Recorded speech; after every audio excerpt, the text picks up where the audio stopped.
Bismillahirrahmanirrahim. Assalamu alaikum. You are watching Babul Ilm YouTube channel and I am Mubashir Hussain, lecturer of computer. हम पढ़ रहे हैं 10th का computer chapter 1 and our today's topic is 1.2.3 purpose and syntax of comments in C programs के comments का purpose और syntax क्या है सी के प्रोग्राम में। ये आज का हमारा टॉपिक है और इसको टीच करने के लिए मैंने मैथ की दो एग्जांपल्स ली हैं। मैथ का जब भी आप कोई क्वेश्चन करते हैं तो उसमें अक्सर लिखते हैं adding 2 on both sides, subtracting -3 on both sides, taking log, कुछ इस तरह से। तो ये भी मैंने इस तरह से ये नेचुरल लैंग्वेज में यानी इंग्लिश में कुछ लाइंस लिखी हुई हैं जो हमारे क्वेश्चन के सॉल्यूशन को डिस्क्राइब कर रही हैं कि इस स्टेप से अगला स्टेप क्या है। इन लाइन से हमें आसानी के साथ पता चल रहा है। इसी तरह इस एग्जाम्पल में इस स्टेप से अगला कौन सा स्टेप है, ये नेचुरल लैंग्वेज में इंग्लिश में जो मैंने लाइंस लिखी हैं उससे मुझे आसानी से पता लग रहा है कि दोनों तरफ दोनों साइड्स पे लॉग लिया है।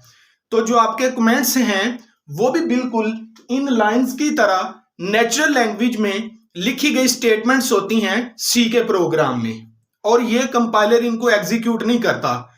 ये हमारे प्रोग्राम का एग्जीक्यूटेबल पार्ट नहीं है, कंपाइलर इनको इग्नोर करता है। तो फिर हम ये लिखते क्यों हैं? ये इसलिए लिखते हैं कि हमारे प्रोग्राम की जो रीडेबिलिटी और अंडरस्टैंडेबिलिटी है ये इंप्रूव हो जाए। और कमेंट्स जो हैं ये नेचुरल लैंग्वेज में लिखे जाते हैं, जिस तरह के इंग्लिश है, हिंदी है, उर्दू है, चाइनीज है, इस तरह की लैंग्वेजेस में हम अपने प्रोग्राम में लिखते हैं ताकि हमारे प्रोग्राम की जो अंडरस्टैंडेबिलिटी है वो बढ़ जाए। जिस तरह यहां पे हमें अगले स्टेप का पता है कि क्या हो रहा है, इसी तरह प्रोग्राम में हम कमेंट्स लिखते हैं नेचुरल लैंग्वेजेस में, जिससे हमारे प्रोग्राम की एक्सप्लेनेशन हो जाती है। असल में ये जो कमेंट्स हैं ये हमारे प्रोग्राम की डिटेल होते हैं कि क्या कुछ किया है, या आप कह लें कि ये हमारे प्रोग्राम की डिस्क्रिप्शन होते हैं, एक्सप्लेनेशन होते हैं। असल में ये एक डॉक्यूमेंटेशन पार्ट है, यानी कि एक कैलकुलेटर मैंने बनाया तो एक सारी डॉक्यूमेंट्स मैंने लिख दी। ये कमेंट्स हैं जो हमारे कैलकुलेटर के बारे में हैं कि इसके कोड के बारे में भी होंगे, इसकी फंक्शनैलिटीज के बारे में भी होंगे। तो कमेंट्स की जो एग्जैक्ट डेफिनेशन है वो मैंने इधर लिखी हुई है। कमेंट्स आर द स्टेटमेंट्स, ये स्टेटमेंट्स हैं that are ignored by the compiler, compiler इनको इग्नोर करता है, and do not get executed, और ये एग्जीक्यूटेबल पार्ट नहीं है हमारे कोड का, बल्कि कंपाइलर इन स्टेटमेंट्स को इग्नोर करता है।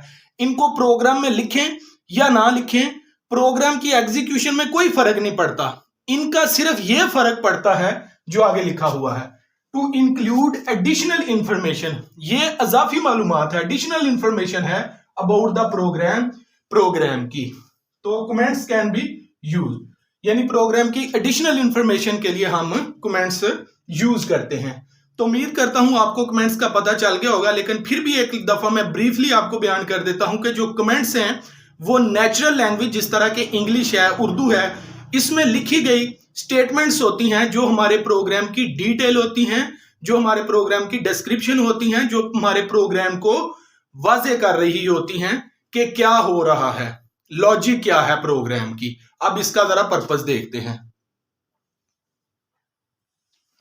कमेंट्स का जो पर्पस है वो एक ही इंपॉर्टेंट पर्पस है, अंडरस्टैंडेबिलिटी।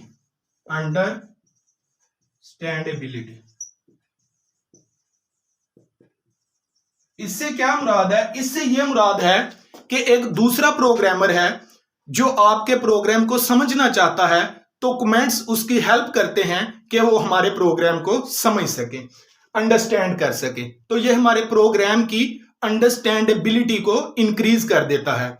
इससे दूसरा प्रोग्रामर भी हमारे प्रोग्राम को समझ सकता है, और जब एक प्रोग्राम को लिखे हुए कुछ साल बीत जाते हैं तो हम भी अपने कोड को, लॉजिक को भूल जाते हैं, प्रोग्राम को भूल जाते हैं। तो कमेंट्स जो हैं उनकी वजह से हम अपने प्रोग्राम को आफ्टर मेनी ईयर्स हम भी अंडरस्टैंड कर सकते हैं। तो यह है मेन पर्पस कमेंट्स का एक सी प्रोग्राम के अंदर। अब हम इनका सिंटैक्स देखते हैं।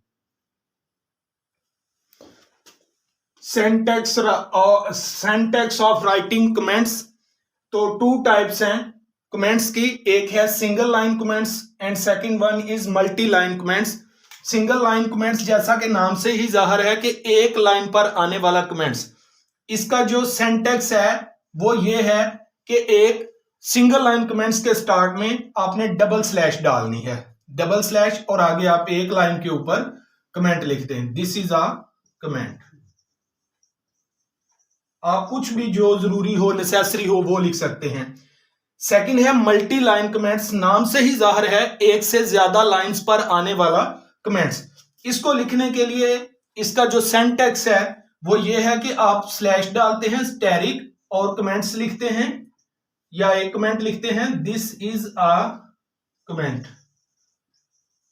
ये चूंकि एक से ज्यादा लाइनों पर आ रहा है तो स्लैश स्टैरिक कमेंट लिखने के बाद जब कमेंट आपका एंड होता है तो वहां पे फिर स्टैरिक स्लैश। तो ये इसका सिंटैक्स है। इसको मैंने एक प्रोग्राम के अंदर लिखा हुआ है क्योंकि आपने प्रोग्राम के अंदर असल में कमेंट्स लिखने होते हैं। तो ये मैंने एक कमेंट सिंगल लाइन कमेंट डाला है, तो सिंगल लाइन कमेंट के स्टार्ट में डबल स्लैश आएगा, मेन फंक्शन मैंने लिख दिया, और फिर ये मैंने मल्टी लाइन कमेंट्स का लिखा हुआ है।